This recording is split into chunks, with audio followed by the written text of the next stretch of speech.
She slept with a madman and got pregnant. Part 2. This is how the story continued. After that night, her father did not speak to her. He went to work in the morning and came back late at night, avoiding her like she was a ghost in his own house. Becca could feel the silence growing heavier by the day. She tried to speak to him once, but his face was hard like stone. Days later, the news began to spread throughout the estate. The story of the rich man's daughter who slept with a madman filled the air like smoke. Market women whispered about it while selling their goods. Some said Mr. Badmus used the madman for ritual and that God punished him through his daughter.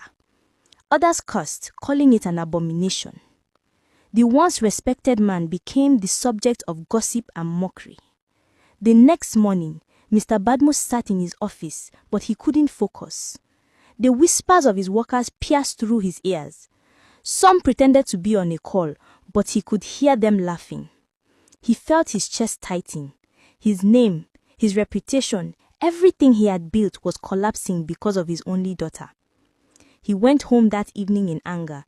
He called the driver and the gateman to his office within the compound. "So it was you two spreading my shame around the estate," he shouted. Both men knelt, trembling. They tried to deny it, but the truth had already come out. Mr. Badmus fired them that night without mercy.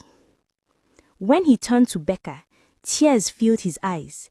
He said, "You have destroyed me. You've ruined my name, my reputation. And for what? For a madman?" Becca knelt, crying. "Daddy, I didn't know what came over me. I swear I didn't plan it. It's like something took control of me." But her father didn't want to hear. "Enough," he shouted. "From tonight, I have no daughter. Leave my house."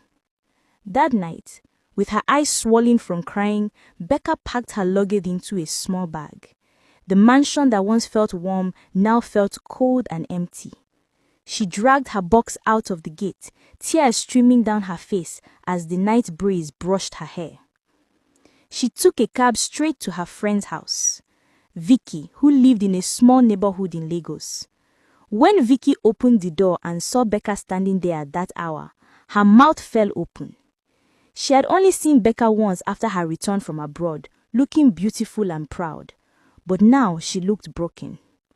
"Becca, what happened?" Vicky asked, pulling her inside. Becca dropped her bag and sat on the old sofa, her hands trembling. "Vicky, I don't know how to start," she whispered.